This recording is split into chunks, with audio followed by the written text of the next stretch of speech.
Hello fellow FPL managers and welcome to this week's FPL video focusing on Game Week 17. We'll be looking at my Game Week 16 predictions, how my team performed, my transfer or transfers for this game week, as well as the starting lineup for this weekend. Finally, we'll be looking at who I think will be the best players to avoid, pick and take a risk on for Game Week 17. Looking at my Game Week 16 predictions, and it's a win, lose and a draw. So Alonso had been looking shaky in recent weeks, but he was a key part in Chelsea's team that's done the champions 2-0 at Stamford Bridge, and he picked up 6 points for himself. The first 45 minutes did look as though City would actually score, but the defence remained resilient, and they took home a clean sheet, and Sarri's men took home 3 points.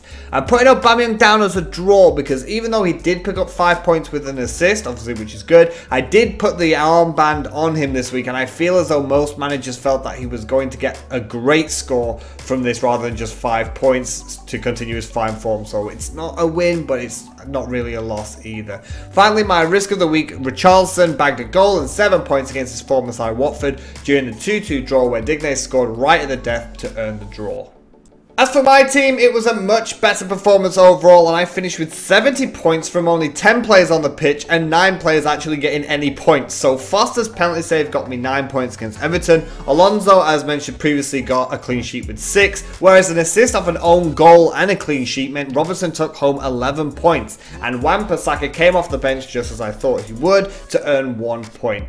The 2 letdowns came again from my midfield with Martial missing the game completely and Sigurdsson missing a penalty. Normally the Icelandic man is so reliable, but both players received 0. Felipe Anderson carried on where he left off, scoring in the 3-2 win at home to Crystal Palace. Richarlison got 7 points and Hazard took home 9 points from that City game at Stamford Bridge, following his assist to Kante. Up top, my cheap striker Rondon keeps giving me good returns since coming in, earning an assist and 5 points. Finishing it off was this week's captain Aubameyang, who got 10. As you can see on my bench, I had a suspension and 2 injuries. However, I didn't want to suffer any more of a points deduction in terms of transfers, and after getting 70 points overall, I'd say it was still the right decision that I've made. The final point about this game week though has to be Mo Salah grabbing a hat-trick and 21 points away at Bournemouth. He was a few people's outside pick for captaincy, but he wasn't a front runner, but he's paid those back who took a risk on him very handsomely. Despite being owned by 35.6% of managers, I personally am not feeling the need to bring Salah back into the side. I stuck with him through his poor spell, and even though he is now the highest scoring FPL player once again, I'm not feeling the pull that many managers will be feeling for him this week, because the extra funds I received when I sold him originally made me feel a lot more comfortable and less reliant on one top player. But let me know if you have any Salah plans in the comments below.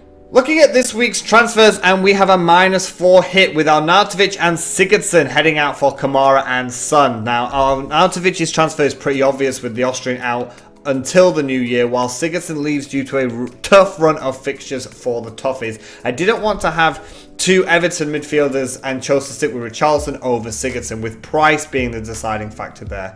Son comes into the side as the second most informed Premier League midfielder, and with Spurs having their next 10 out of 11 matches as easy favourites, I went for the South Korean star. Kamara has been brought in as an incredibly cheap 4.3 million sub that will most likely be my last choice substitute basically every week. However, in recent game weeks, he's starting to get a bit more game time and quite a few points, meaning that if he is ended up to be required by me as my last choice sub, he could end up still earning some points. This has left me with 1.8 million in the bank. I already have an idea where to use it, with Duffy being right in my sights. However, Martial is also one to consider, as he's not always guaranteed 90 minutes under Mourinho, and with the extra money I feel I would be able to bring in perhaps one of the Silvers from Manchester City, or perhaps a better strike partner for Aubameyang up front. But let me know in the comments below what position you think I should spend that extra money on.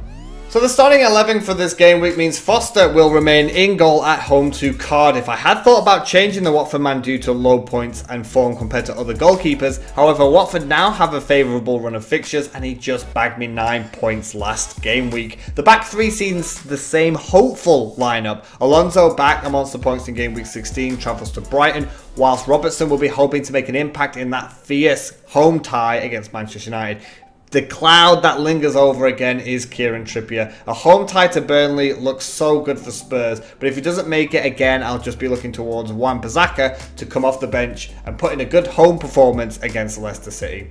Across the midfield sees Richarlison and Martial facing tough ties away to City and Liverpool. Newman's son has a home game against Burnley where I'll be hoping that he keeps up that great run of form, whilst Anderson and Hazard, two other players in great form, head to favourable ties away to Fulham and Brighton respectively. So up top sees the same duo. Aubameyang heads to a troubled Saints side on the south coast, and alongside him remains big man Rondon, who is away to Huddersfield. The first name on the bench this week is the second new man, Fulham's Kamara. He has grabbed a few points, like I said before, in recent game weeks, and if he's called upon, I could see him snatching something at home to West Ham. Also on the bench sees Wan-Bissaka, who I think will end up coming on if Trippier doesn't play, and a suspended and soon to be outgoing Duffy and Huddersfield's Hamer. So finally, let's look at the predictions for Game Week 17 and who to avoid, pick, and take a risk on. So for my player to avoid, I'm going to have to go again with Lukaku. Despite a determined performance in United's good display against Fulham, the Belgium has a notorious record against top 6 sides, and against Liverpool, he's only scored in around a third of those matches. I do, however, think that he will go on a good run of form following this game, with Manchester United facing 8 very favourable matches in the next 9 game weeks.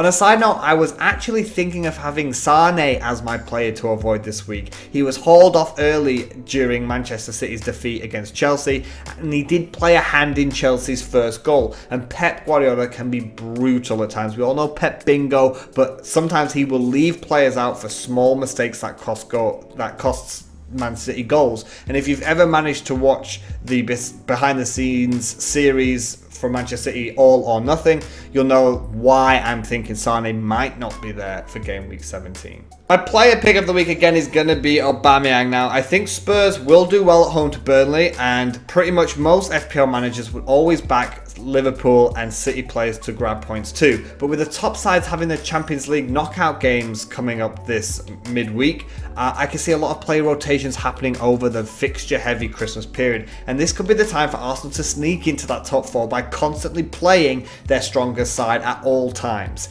Yes, they've got the Europa League, but the top 4 is by far easily and obviously Arsenal's #1 priority. Also, I must sound very anti-Southampton because a lot of the time my player pick of the week, those players are playing against the Saints. But time and time again, those choices have been proven right. The chickens have come home to roost, and their luck of finding a player and selling them for a huge profit while still being able to play well in the league has finally run out.